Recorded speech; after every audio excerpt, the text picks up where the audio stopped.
अमरजीत सिंह आसाम से। राधे राधे महाराज जी। महाराज जी, मुझे नाम जप करना बहुत प्रिय है। मुझे यार ये भगवत तो बहुत प्राप्ति। बढ़िया बात है। नाम जप करना बहुत प्रिय है, ये तो बहुत दुर्लभ बात है, बहुत दुर्लभ बात है।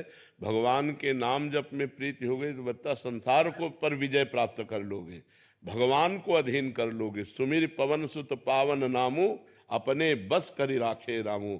भगवान का नाम जप करके हनुमान जी राम जी को अधीन किए, राम जी प्रेमाधीन है। पर पैसा भी कमाना है महाराज जी। हाँ, तो नाम जप करते हुए खूब मेहनत करो, पैसा कमाओ और अधिक पैसा आएगा।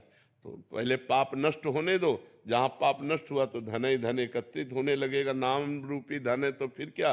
त्रिभुवनपति जिसके ऊपर प्रसन्न है, जा पर कृपा राम की होई, ता पर कृपा करे सब कोई। खूब नाम जप करो, खूब मेहनत करो, धन कमाओ और जो दुख सुख आवे उसे सह जाओ, आगे बहुत अच्छा फल प्राप्त होगा। दोनों काम करेंगे तो कोई दिक्कत तो नहीं हो? नहीं, कोई दिक्कत नहीं, दोनों काम करना ही चाहिए। क्योंकि गृहस्थ हो, कोई विरक्त थोड़े हो, गृहस्थ हो। विरक्त केवल भगवान का भजन करता है तो देखो भगवान ही सब करते हैं, किसी से मांगा थोड़ी जाता है। राधे, न्यू दिल्ली से। श्री हरिवंश महाराज जी, आपके चरणों में दंडवत प्रणाम। गुरुदेव भगवान, संत और सदग्रंथ कहते हैं कि कर्तव्य पालन आवश्यक है। क्या कर्तव्य पालन किए बिना भजन साधन सफल नहीं होगा?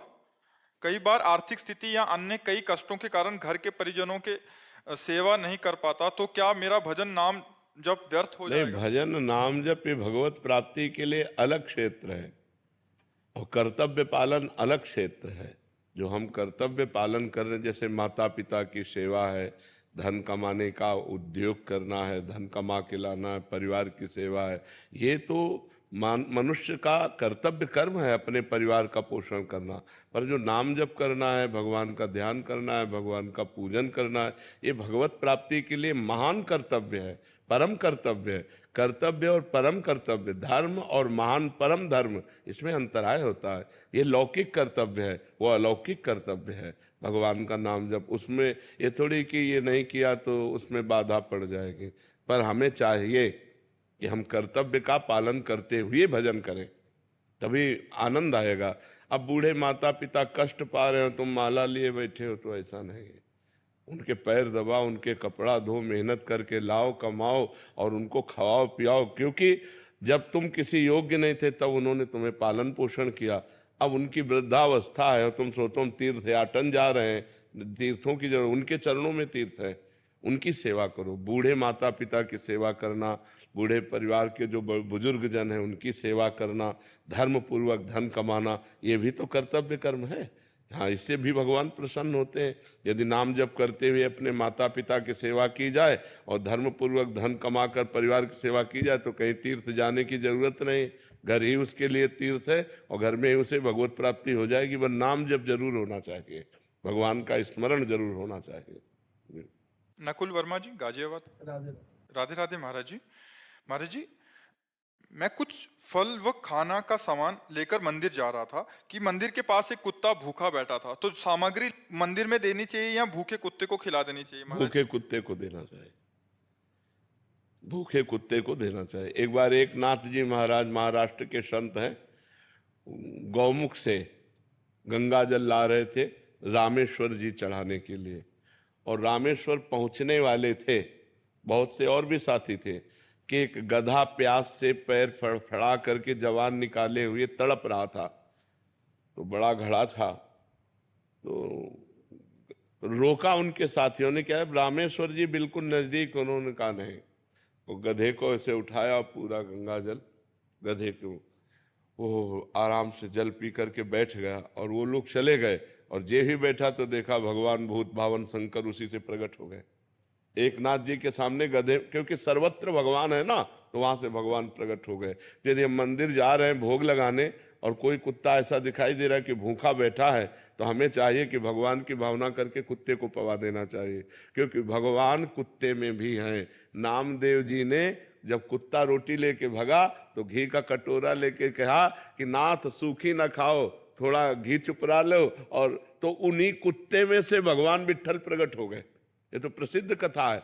तो भगवान सर्वत्र हैं। अगर हमें कोई जीव भूखा दिखाई देता है तो हम भगवान के भोग को उसको पवा देते, सीधे भगवान पाएंगे। वहां तो भगवान दृष्टि भोग पाते हैं, मंदिर में भगवान सीधे नहीं पाते। दृष्टि भोग पाते हैं, उनकी दृष्टि में केवल आता है। और मुख से तो भगवान सीधे पाते। भूखा कोई आदमी बैठा है, कह रहा है बाबूजी भूख लगी है, पूजा ये लो, केला सेव फल मिठाई खा लो, और बस मान लो कि हो गया, दर्शन करे और ठाकुर जी के भोग यहाँ लगा दो, दर्शन ठाकुर जी करे और बढ़िया हो गया जी। अलका जी, राधे राधे महाराज जी। महाराज जी, मैं अपने भक्ति भाव को व्यक्त नहीं कर पाती। महाराज जी, किससे व्यक्त करना है? प्रभु जानत सब बिना जनाए। जिनकी हम भक्ति कर रहे हैं तो बिना जनाए जानते हो, अंतर्यामी सबके हृदय की बात जानते हैं। हाँ, भक्त कहलाने के लिए यदि तुम्हारा हो कि 4 लोग जाने कि हम भगत है तो बात अलग है, नहीं तो व्यक्त करने की जरूरत क्या है? व्यक्त करने की जरूरत क्या है? प्रभु जाने ही सब बिना जनाए। भगवान तो अपने आप हृदय की बात जानते हैं कि हम उनको कितना भजते हैं, कितना प्यार करते हैं, उनका कितना चिंतन करते हैं। तो हमें लगता है भक्ति दिखावे की वस्तु नहीं है, भक्ति हृदय की वस्तु है। हम हृदय में भगवान का चिंतन करें, भगवान का सुमिरन करें। सादा जीवन एकदम बिल्कुल कुछ दिखावा ना हो और खूब डट के नाम जप हो, भजन से काम बनना है तो भक्ति ऐसी करनी चाहिए कि ज्यादा कोई जान न पावे, कोई प्रणाम न करे, कोई नमस्कार न करे, वो अंदर ही अंदर भगवान से रोए, भगवान से प्रार्थना करे, भगवान का चिंतन करे। इससे बढ़िया और क्या है? छुप के जो भक्ति होती है वो महान भक्ति हो जाती है। इन्हीं का एक प्रश्न हो रहा है महाराज जी, ये कह रहे हैं कि मुझे कौन कौन से ऐसे कर्म करने चाहिए कि मैं मृत्यु और जीवन के चक्र से मुक्त हो जाऊं और प्रभु की सेवा में लीन हो जाऊं। हाँ, बेविचार ना करो, कोई नशा ना करो, किसी की हिंसा ना करो, कम बोलो, कम सुनो, कम देखो और निरंतर भजन करो, माया चक्र से मुक्त हो जाओगे। निरंतर भजन करो, माया चक्र से मुक्त हो जाओ। अव्यावृत भजना, जो अखंड भजन करता है वो जन्म मरण के चक्र से मुक्त हो जाता है। अब पापाचरण करे, 2-4 माला घुमा ले, मनमानी आचरण करे तो पुनरपि जननम पुनरपि मरणम, ये पुनरपि जननी जठरे शयनम, ये बार बार भोगना पड़ेगा। जब तक पापाचरण बंद नहीं होगा और भगवान का भजन अखंड नहीं होगा तब तक जन्म मरण के चक्र से मुक्त होना संभव है। जब निरंतर भजन हो, जिस श्वास में हमारा नाम चलते हुए अंत हुआ वही श्वास हमें भगवत प्राप्ति करा देगी। अगर हमने संसार का चिंतन करते हुए शरीर छोड़ा तो चाहे जितने भजनानंदी रहे हों हमको जन्म लेना पड़ेगा। भरत जी हिरण का चिंतन करते हुए शरीर छोड़ा, गंडकी नदी में रह रहे थे, भगवान ऋषभ देव जी के पुत्र थे तो उनका अगला जन्म हिरण का हुआ। तो इसीलिए अखंड भजन तब निरंतर भजन, निरंतर राधा राधा राधा रट रहे हैं और राधा कहते हुए शरीर छूटा तो हमें राधा की प्राप्ति हो जाएगी, हमें श्री जी की प्राप्ति हो जाएगी। शिखा मिश्रा जी कानपुर से। राधा वल्लभ श्री हरिवंश महाराज जी। महाराज जी, क्या प्रभु की भक्ति केवल प्रेम से ही प्राप्त हो सकती है या अन्य साधन? भक्ति से प्रेम और प्रेम से भगवत प्राप्ति। भक्ति से प्रेम, नवधा भक्ति से दसधा भक्ति प्रेम और प्रेम से भगवत प्राप्ति होती है। प्रेम से भगवान का साक्षात्कार होता है। जान ले सो जान निहारा, राम ही केवल प्रेम प्यारा। प्रेम ते प्रगट होय मैं जाना, मिले ही न रघुपति बिन अनुरागा, किए कोटि तप जोग विरागा। भगवान प्रेम से प्राप्त होते हैं। प्रेम 9 प्रकार की भक्ति करने से, श्रवणम कीर्तनम स्मरणम विष्णुपाद सेवनम अर्चनम वंदनम दास्यम सख्य आत्मनिवेदनम, इस तरह की 9धा भक्ति पूर्ण करने से भगवान से प्रेम हो जाता है और प्रेम से भगवान का साक्षात्कार होता है। अन्य साधन ये योग मार्ग, परमात्म बोध समाधि, ज्ञान मार्ग, तत्वबोध, ब्रह्म प्राप्ति, अलग अलग मार्गों से अलग अलग अनुभव होता है, समझ पाए। और अन्य जो शुभ कर्म है वो पुण्य है, वो भगवत प्राप्ति कराने में समर्थ नहीं है। बहुत पुण्य हुआ तो स्वर्ग आदि लोगों के तुच्छ भोग भोगने को मिल सकते हैं, उनसे भगवत प्राप्ति नहीं होती। महामंडलेश्वर करणपुरी जी महाराज रोहतक से। महाराज जी राधे राधे। महाराज जी, अब ऐसा लगता है कि युग बदल गया है, जैसे ना पहले प्राणी थे ना जैसे पहले जैसे सोच नहीं रही। महाराज जी, आजकल सब बच्चे मोबाइल में अग्रसर हैं, नशे में यूथ जा रहा है। महाराज जी, बहुत जोर से युग परिवर्तन हो रहा है। भ्रष्टाचार, नशेबाजी, हिंसा, चोरी, ये सब बहुत, किसी पर किसी को विश्वास नहीं रह गया, वर्णाश्रम धर्म का कोई आचार नहीं रह गया, शास्त्र सम्मान नहीं रह गया, सब मनमानी आचरण चल रहे हैं। मनमानी बदल रहा है और बदलेगा, अभी तो भ्रष्टाचार और बढ़ेगा। तभी तो कलयुग का प्रभाव आएगा। भा भ्रष्टाचारा सब संसारा, धर्म सुने नहीं काना, कान से भी धर्म सुनने में नहीं आएगा, ऐसा भ्रष्टाचार बढ़ेगा। वो तो बढ़ ही रहा है, प्रतिपल बढ़ रहा है। ये राक्षसी प्रवृत्ति बढ़ती चली जा रही है। जिसको देखो नशेबाज बन रहा है, जिसको देखो व्यभिचार में प्रवृत्त है, जिसको देखो धन मिले चाहे जितना झूठ बोलना पड़े, बेईमानी करना पड़े, घूसखोरी करना पड़े, अधर्म करना, तो कहाँ कहाँ शास्त्र मर्यादा, कहाँ धर्म मर्यादा, कहाँ कहाँ मर्यादाएं रह गई। कोई बिरला ही ऐसा है जो शास्त्र का चिंतन करता हो कि इसके अनुसार हमें चलना चाहिए। कोई धर्म का चिंतन कर, नहीं मेरा धर्म ये नहीं है, मैं ऐसा नहीं कर सकता। ऐसा गांव में 100 रुपया के गेहूं बेचे गए थे, ये 45 वर्ष पहले की बात बता रहे हैं। तो 110 रुपये आ गए थे, उसके गिनने में भ्रम हो गया होगा, 10 का नोट ज्यादा आ गया था। तो जब घर में गिना गया तो 110 थे, तो कहा पूरे लेके जाओ उसके सामने और उसको दिखाओ जाके कि 10 का नोट तुम्हारा एक्स्ट्रा था, और उसको दिया। और फिर 100 रुपये के गेहूं, रुपया 1.5 रुपया किलो गेहूं बिकता था, तो 100 रुपये के गेहूं बेचे थे, 10 एक्स्ट्रा आ गए तो काफी थे। लेकिन ऐसा नहीं, तुरंत पैसे वापस किए। ये धर्म है कि नहीं, उसके 10 रुपये ज्यादा आ गए, हम 10 रुपये। और आज क्या होता, अरे वो अगर कहता भी कि हमें लगता है 10 रुपया ज्यादा आ गया क्या, तो बोले कैसे 100 रुपये दिए थे तुमने, वो झूठ बोल जाता। धर्म का साक्षी रख करके कहीं कोई अधर्म नहीं करता था। कहीं भूल चूक से कोई अधर्म हो जाए तो लोग उसको समाज में बैठाल करके उसकी निंदा करते थे, उसको प्रताड़ित करते थे। अब समाज ही निंदनीय हो गई है। बड़े बूढ़े 4 लोग बैठ के हुक्का पीते हैं, शराब पीते हैं, तो बच्चों के ऊपर आचरण क्या जाएगा। तो धर्म का, शास्त्र का आजकल सम्मान करने वाले बहुत कम रह गए। शास्त्र में क्या लिखा है, मेरा क्या आश्रम है, आश्रम के अनुसार मेरा क्या धर्म है, ये कोई जान ही नहीं रहा। बस मनमानी आचरण करते रहो, मनमानी आचरण करते रहो। पहले सत्य था। हाँ, पहले से बिल्कुल सत्य बात है। पहले सत्य, धर्म का स्वरूप सत्य ही है। पहले सत्य था, अब तो व्यभिचार, झूठ, व्यसन ये सब बढ़ रहा है। पर फिर भी कुछ धर्मात्मा लोग तो हैं ही, कुछ भगवान के नाम जापक तो हैं ही, नहीं तो बड़ा आतंक मच जाए। अगर सब व्यभिचारी हो जाएं, सब व्यसनी हो जाएं, उनमें से कुछ तो संयम में चली रहे। कुछ संत महात्मा है, कुछ धर्मात्मा गृहस्थ है, जिससे अभी थोड़ा पृथ्वी टिकी हुई है, नहीं तो आतंक मच जाएगा।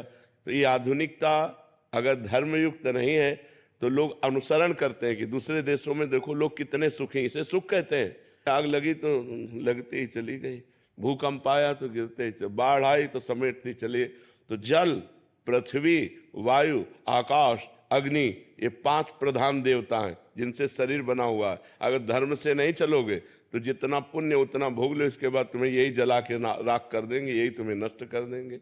इसलिए बहुत डरना चाहिए कि हमसे पाप ना हो और धर्म पूर्वक आचरण करना चाहिए। विकास भारद्वाज जी, दिल्ली से। जय श्री राम। जय श्री राधे महाराज जी। महाराज जी, ऑफिस से आज्ञा लेकर वृंदावन 1-2 दिन आया हूँ आपसे मिलने के लिए। महाराज जी, आखिर बार जब आया था तो राधा और राम नाम में फंसा हुआ था। ये कह रहे थे कि फिर बाहर कोई साधकों ने इनको राम नाम में कि इनको रुचि ज्यादा थी तो वैसा हो गया। प्रभु, आपसे एक शिकायत है कि आप हमारे लिए इतना देरी से क्यों आए। अब 40 वर्ष बीत चुके हैं, लगता है जीवन यूं ही खराब हो गया। पहले मिल जाते तो, और नाम का जो सुख अभी मिल रहा है वो मिल जब जाता। त्रवहि दीन दयालु राघो तो साधु संगति पाइए। जब राम जी कृपा करते हैं तो भगवान अपने प्रेमी संतों के पास भेज देते हैं। जब द्रवहि दीन दयालु राघो तो साधु, ये तो कृपा मनाओ कि पूरा जीवन बर्बाद नहीं होने पाया। नहीं, ऐसे ऐसे लोग हैं केवल बस खान पान, कमाया, भोगा, लड़का बच्चा, परिवार, इसी में पूरा जीवन व्यतीत कर देते हैं। रामकृष्ण प्रभु से कोई मतलब नहीं होता, अंत में वो दुर्गति को प्राप्त होते हैं। ये तो सजग हो गए, अभी आपके पास बहुत समय है, अभी सजग हो गए, इतने से काम चल जाएगा। खड़वांग जी को जब देवताओं ने बताया कि तुम्हारी आयु तो केवल 48 मिनट है, 48 2 घड़ी, तो उन्होंने 2 घड़ी में ही परम पद प्राप्त कर लिया। अपनी इंद्रियों को रोका और भगवान के चरणों में लगाया और प्राण छोड़ा, भगवान को प्राप्त कर गए। तो आपके पास तो बहुत समय है, अभी इतने में तन्मयता पूर्वक खूब नाम जप करके परलोक बना सकते हो, परम पद प्राप्त कर सकते हो। खूब नाम जप करो जी। मुनीश जी, श्री हरिवंश महाराज जी। महाराज जी, मेरी उम्र 35 वर्ष की हो चुकी है। आज तक जिस बात से मन अशांत रहा है कि क्या जीवन में कर्म प्रधान होता है या जो भी होना है वो पहले से ही लिखा हो चुका है। महाराज जी, गत 35 वर्षों में जो पाप जाने अनजाने में मुझसे हुए, क्या वो सब पहले लिखा जा चुका है? नहीं, क्रियमाण है। ये लिखे गए हैं, अब लिखा गया है, अब इनका हिसाब आगे होगा। प्रारब्ध दुख और सुख का निर्माण करता है। बहुत मेहनत कर रहे हो, सफलता प्राप्त नहीं हो रही, तुम्हारा पाप का प्रारब्ध है, वो तुम्हें दुख देने के लिए इतना प्रभाव दिखा रहा है कि तुम सफल नहीं हो पा रहे हो। और तुम छोटा सा काम कर रहे हो, उन्नति पे उन्नति होती चली जा रही, तुम्हारा पूर्व का पुण्य प्रारब्ध है। जैसा ऐसा नहीं कि पाप कर्म के लिए प्रारब्ध है, नहीं, पाप कर्म कर चुके जो हैं उसे प्रारब्ध कहते हैं। हमारी बात समझ रहे हो?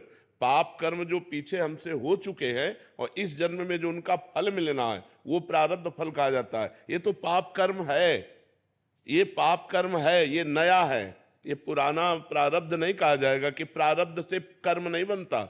प्रारब्ध फल देता है, दुख या सुख, विपत्ति या संपत्ति, हर्ष या शोक, ये वो देता है। वो ये नहीं कहता कि तुम किसी लड़की को छेड़ो, तुम किसी का हिंसा कर दो, तुम किसी की बेईमानी कर दो, तुम किसी की घूस ले लो और कहो कि हमारा प्रारब्ध था। प्रारब्ध नहीं, ये नया कर्म तुम्हें भोगना पड़ेगा।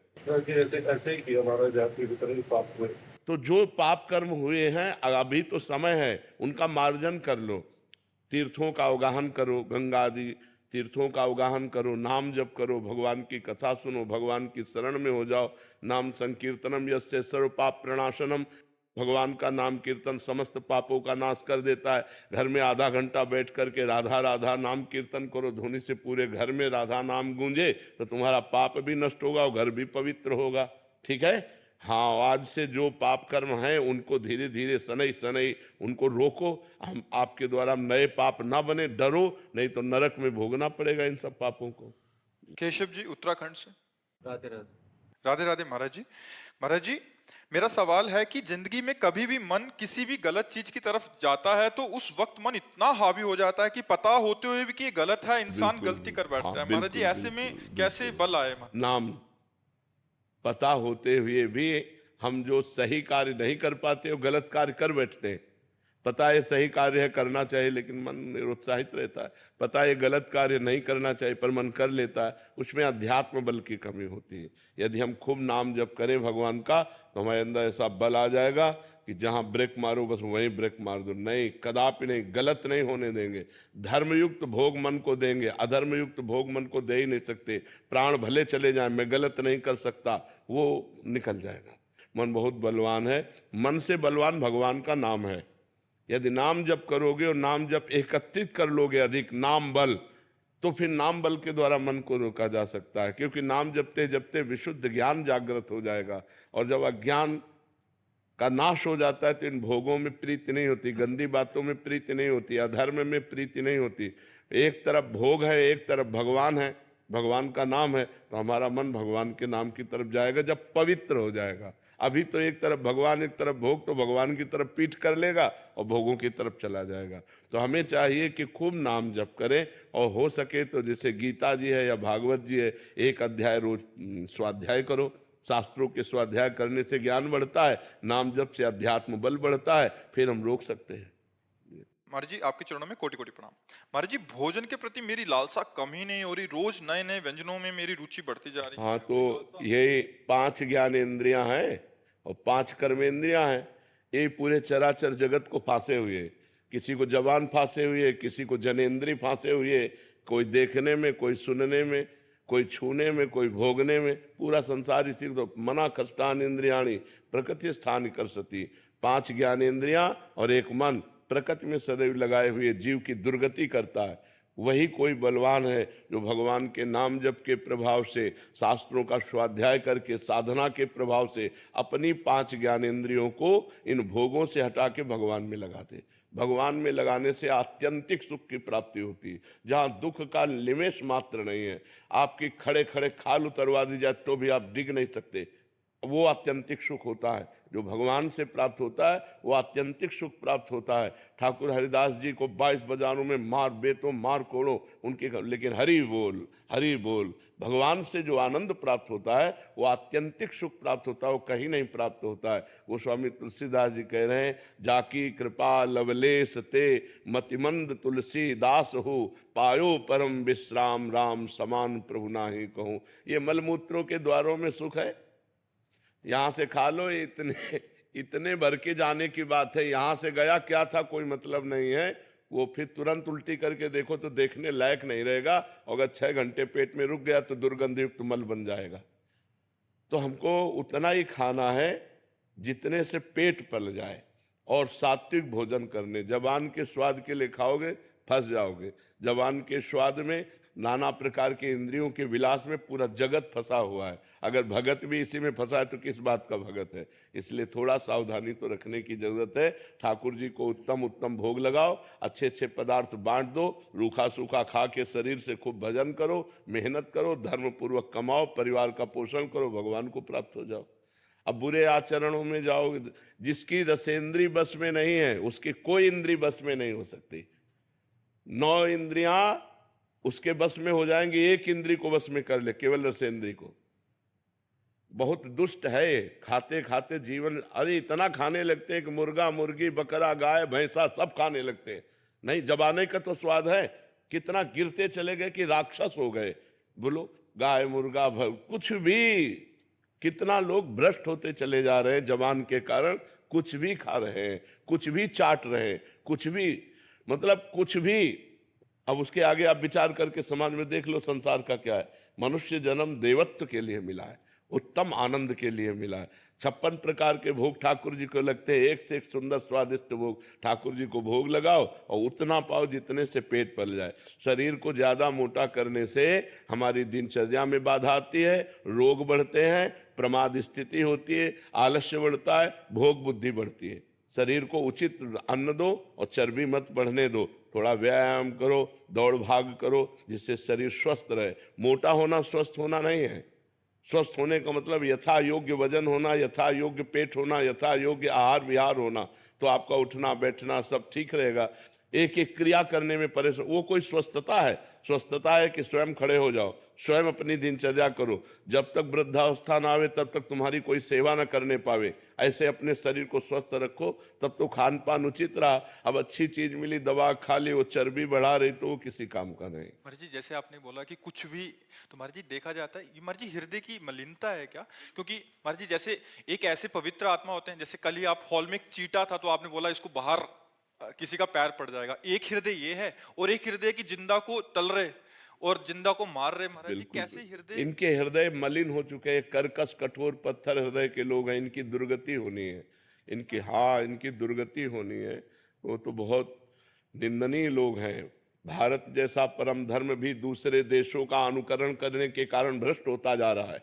अन्य देशों के खान पान, अन्य देशों के भोग विलास का अनुकरण कर रहा है भारत, जबकि सदा से भारत के धर्म का अनुकरण अन्य देशों ने किया है। हमारा धार्मिक देश है, हमारा पवित्र देश है, जहाँ धर्म और पवित्रता है वहीं सब कुछ है। लेकिन अब नए नए बच्चे तो बुद्धि भ्रष्ट हो रही, अन्य देशों का अनुकरण। ये boyfriend girlfriend, live in relation, ये व्यसन, जो ड्रग्स आदि, ये सब अन्य देशों से अपने देश में पधारा है। ये कोई हमारे देश की न शास्त्र में कहीं लिखा है और न समाज में था। 40 वर्ष पहले ये नहीं था। Boyfriend girlfriend live in relation ये सब कुछ नहीं, गंदी बातें नहीं थी। जवान जवान बच्चे बच्चियां एक साथ पढ़ते थे, कभी कोई गंदी हरकत नहीं थी, जानते ही नहीं थे। अब मोबाइल आ गया, एक छोटे बच्चे से पूरी थ्योरिकल गाथा सुन लो, उससे संसार की पूरी गाथा उसको आती है, पूरा उसको पता है, क्योंकि मोबाइल उसके हाथ में है, जानकारी सब कुछ है। राधे राधे। महाराज जी, आप दोनों कह रहे हैं कि आप स्त्री रोग विशेषज्ञ हैं, और महाराज जी कह रहे थे कि शुरू के सालों में मतलब अज्ञानतावश जब इनको पता नहीं था कि कर्म का प्रभाव तो गर्भपात और नसबंदी आदि इसका किया था, अभी कुछ सालों से छोड़ रखा है महाराज जी।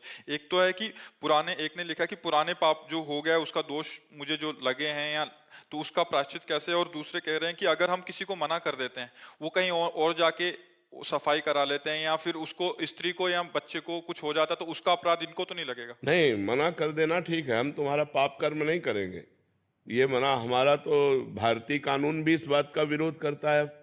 भारतीय कानून भी इस बात का विरोध करता है कि आप गर्भस्थ शिशु की हत्या ना करें। क्यों? भारतीय कानून भी विरोध करता है, भागवतिक कानून तो विरोध करता ही है। तो हमें लगता है इसको तो करना ही नहीं चाहिए। और जब आप मना कर देती हो तो आप पाप से बच जाती हो, अगर आप उसे कर देती हो तो आपको हत्या का पाप लगेगा।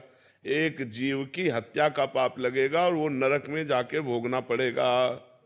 गर्भ हत्या, भ्रूण हत्या, ये महत पापों में आता है, महापापों में आता है। तो ये तो प्रायः घर गृहस्थी करवा रहे, तभी घर में दुर्गति हो रही। तभी लड़के ऐसे पैदा होते हैं कि मार थप्पड़ मार डंडे बूढ़ों को घर के बाहर करते हैं। क्योंकि यही जब गर्भस्थ जवान थे तो गर्भस्थ शिशुओं की हत्या की, तो वही पाप आके जिस पुत्र को बचाया उसी की खोपड़ी में बैठा तुम्हारे घर में आतंक पैदा कर देगा। इसलिए बहुत सौम्य शांत भाव से अभी जो पाप हो चुके हैं उनका प्रायश्चित कर लो। श्रीमद् भागवत का 7 दिन का पाठ करवाओ संस्कृत से, और भगवान के परम पावन तीर्थ है, उन तीर्थों में अवगाहन करो, भगवान की शरण में होकर के प्रार्थना करो कि भूल से जो हमसे पाप हो गए नाथ क्षमा करो, आगे हमसे गलतियां नहीं होंगी। चारू नागपाल जी। श्री हरिवंश महाराज जी मैं एक लेखिका हूँ, विभिन्न पत्र पत्रिकाओं और किताबों में लेख देती हूँ। महाराज जी मैं अक्सर सामाजिक विषयों पर जागरूक करने के विषय पर लिखती हूँ। प्रतिदिन जब समाचार पत्र में किसी नए विषय पर मेरा लेख छपता है तो अधिकतर लोग उस विषय को समाज में उठाने के लिए मेरा धन्यवाद करते हैं, पर उसी विषय पर ही कुछ लोग मुझसे नाराज हो जाते हैं और उसका अलग तर्क दे देते हैं। ऐसे में कई बार मुझे समझ नहीं आता कि मैं सही हूँ या गलत हूँ। इस विषय पर आप महाराज जी। यदृच्छालाभ संतुष्टो द्वंद्वातीतो विमत्सरः।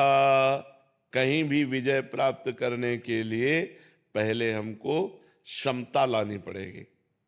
4 प्रशंसा कर रहे हैं तो खुशी नहीं, और 4 निंदा कर रहे हैं तो हमको दुख नहीं। सुख दुखे समे कृत्वा लाभा अलाभो जया अजयो। सुख दुख में, लाभ हानि में, जय पराजय में समान भाव। 3 गुण हैं, सतोगुण, रजोगुण, तमोगुण। आपका लेख यदि सतोगुणी लोग पढ़ेंगे तो उनको अच्छा लगेगा, रजोगुणी पढ़ेंगे हाँ लिख दिया, तमोगुणी पढ़ेंगे वो निंदा ही करेंगे, उनका स्वभाव है, वो द्वेष ही करेंगे। तो हमको ये विचार करना है, अपने को भी हमको सुदृढ़ करना है कि अगर सामने से 100 लोग प्रशंसा कर रहे, हर्षित नहीं होना। हमारी बात 100 की बुद्धि पवित्र है तो समझ में आ रही, और अगर 10 लोग निंदा करने लगे इनको समझ में नहीं आई, इसलिए ये विपरीत द्वेष भाव से कर रहे। हमें उनके प्रति भी कोई द्वेष भाव नहीं करना चाहिए, और आनंद, हमारा आनंद अक्षुण्ण होना चाहिए। वो किसी के कहने ना कहने, कोई कह दिया बहुत अच्छा आप आनंदित हो गए, कोई कह दिया बहुत बुरा आपका आनंद नष्ट हो गया, ये अच्छी स्थिति नहीं है। अच्छी स्थिति यह है कि हम सही कर रहे हैं, हम धर्म के अनुसार कर्तव्य का पालन करते हुए लेखनी के द्वारा जो भगवान लिखा रहे हैं वो लिख रहे हो। इसके बाद 100 निंदा करें, 1000 निंदा करें, इससे मुझे कोई परवाह नहीं है। तो ऐसे भाव से रहोगे तो आपका हृदय शीतल बना रहेगा।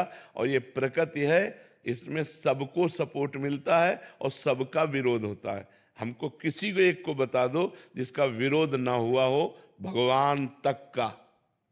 यहाँ भगवान के भी अगर हजारों पूजने वाले हैं तो 2-4 गाली देने वाले भी है। प्रकृति का ऐसा नियम है। इसलिए भगवान के सामने शिशुपाल गाली देता था भगवान को, तो भगवान के सामने तो इसका कोई महत्व नहीं है कि 4 हमारी बात को ना माने, क्योंकि वो उनकी बुद्धि की बात है, उनकी बुद्धि की धरा की बात है। सौरभ गुप्ता जी अलीगढ़ से। राधे राधे महाराज जी, आपके चरणों में कोटि कोटि दंडवत प्रणाम। महाराज जी क्या कोई ऐसा मंत्र या स्तुति है जिसे सुनकर गर्भस्थ शिशु को आध्यात्मिक बल और शुद्ध संस्कार मिल सकते हैं? भगवान के नाम कीर्तन और भगवान की लीला कथा में अपार सामर्थ्य है। प्रहलाद जी महाराज जो इतने महान भागवत हुए, जिस समय हिरण्यकश्यप कठोर तपस्या में संलग्न हुआ ब्रह्मा जी से वरदान मांगने के लिए, तो कयाधु जी के गर्भ में थे। उस समय देवताओं ने आक्रमण किया, क्योंकि हिरण्यकश्यप तपस्या परायण था। तो जो अन्य सेनापति, दैत्य सेनापति थे, उनको देवताओं ने परास्त कर दिया और पूरे महल में छानबीन की, तो और तो सब भाग चुके थे। कयाधु गर्भवती थी, इनको बंदी बना लिया, हिरण्यकश्यप की पत्नी को, और बंदी बनाकर लिए जा रहे थे। तो देवर्षि नारद जी रास्ते में मिले, तो उनका कहाँ जा रहे हो? तो उनका इस के अंदर हिरण्यकश्यप का वो जब बालक पैदा होगा तो उसे मार डालूंगा मैं। उनका तुम्हारी क्या सामर्थ्य उस बालक को मार सको? ये निंदनीय कार्य करने की सोचना भी मत, छोड़ दो। तो कयाधु को छोड़ दिया। तो कयाधु को देवर्षि नारद जी अपने आश्रम ले गए, और वहां भगवान का नाम कीर्तन, भगवान की कथा, तो गर्भ में ही प्रहलाद जी महाभागवत बन गए।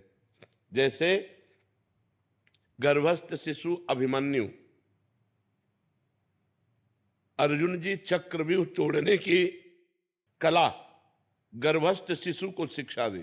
अब वो जब 7वां द्वार तोड़ना था आखिरी, तो उसमें माँ को नींद आ गई, तो वो नहीं सुन पाए, क्योंकि माँ के कान से ही वो सुन रहे थे। तो इससे पता चलता है कि अगर हम गर्भस्थ नारी को सात्विक भोजन पवावें, भगवान की कथा सुनावें, भगवान नाम कीर्तन करवावें, शास्त्रों का कीर्तन सुनावें, तो इससे उसका परम मंगल हो जाएगा। और रामकृष्ण हरि जो नाम प्रिय हो, खूब नाम जप करे, इससे जो गर्भस्थ शिशु है वो भक्त, भगवान का भक्त बनेगा, वो धर्मात्मा बनेगा। लेकिन जब गर्भ रह जाए फिर मैथुन नहीं करना चाहिए। ये लोग गृहस्थ लोग मनमानी आचरण करते हैं, इसलिए बच्चों के अंगों पर प्रभाव पड़ता है और वो बहुत हानिकारक होता है और बच्चे कामुक पैदा होते हैं। जिस दिन ये पता चले कि स्त्री गर्भस्थ है, उसी दिन से ब्रह्मचर्य रहना चाहिए, जब तक बालक प्रकट ना हो जाए। और तो अब आजकल लोग इन सब बातों को, धर्म शास्त्रों को न पढ़ते हैं और न मानते हैं। रोहित जी। राधे राधे। राधे राधे महाराज जी। महाराज जी, मैं अपने अतीत को छोड़ नहीं पा रहा हूँ, भले ही वो मुझे तकलीफ देता हो, क्योंकि मैं उससे गहराई से जुड़ा। लोग कहते हैं कि अतीत को भूल जाओ, पर सच्चाई है कि उसे भुलाना आसान नहीं है। मैंने अतीत का भाव क्या है आपका? वो ना जैसे ब्लड कैंसर भी हुआ था, और फिर उसके बाद मेरे को मतलब ये था कि जो दोनों हैं। अरे भाई, ये शरीर ही नहीं रहेगा, कितने दिन से बचा पाओगे? कितने दिन से अरे छोड़ो, सब स्वप्न है। वर्तमान को संभालिए, वर्तमान में नवीन चिंतन कीजिए, भगवान के नाम का चिंतन कीजिए। आगामी आपको क्रिया क्या करनी है, कौन सा कर्म करना है, वो कर्म धर्मयुक्त है, उन्नति देने वाला है, या अवनति अधर्म युक्त है, ये चिंतन कीजिए। भगवान के नाम का चिंतन कीजिए। भूत का चिंतन क्या? नहीं, वो मेरे को तकलीफ नहीं देता, मतलब वहां से तो ये है कि मैं मजबूत। समय वर्तमान का गया कि नहीं? वर्तमान का समय भूत में गया कि नहीं? आप विचार करो, हमारा जो वर्तमान का मिनट है, वर्तमान का सेकंड है, वो भूत के चिंतन में जा रहा। भूत तो बीत गया है, भूत तो बीत चुका है, और उसके बीते हुए में वर्तमान को हम खो रहे हैं, तो हमारी मूर्खता है कि नहीं? इतना कीमती समय है, जिसने समय को कीमती समझा वही महान हो जाता है, और जो समय को कीमती नहीं समझा वही अधम हो जाता है। आज हमारा समाज समय को नहीं देख रहा है, व्यर्थ में समय को नष्ट कर रहा है। हमारा ये सेकंड व्यर्थ क्यों जाए? राधा, हम चिंतन करेंगे आगामी कर्म का, हम चिंतन करेंगे वो धर्म का, हम चिंतन करेंगे नाम का। भूत बीते हुए का हम क्या चिंतन? हमें अब क्या करना है? ये चिंतन करेंगे नाम जप करते हुए। बीत गया तो बीत गया, उसके लिए क्या चिंतन करना है? भूल नहीं पाते तब तो बहुत बड़ी कमी हो रही है। उसको भूलिए और आगे बढ़िए। अगर आप सही माने में अतीत का चिंतन करने वाले, तो मां के गर्भ में कितना कष्ट हुआ आपको याद है?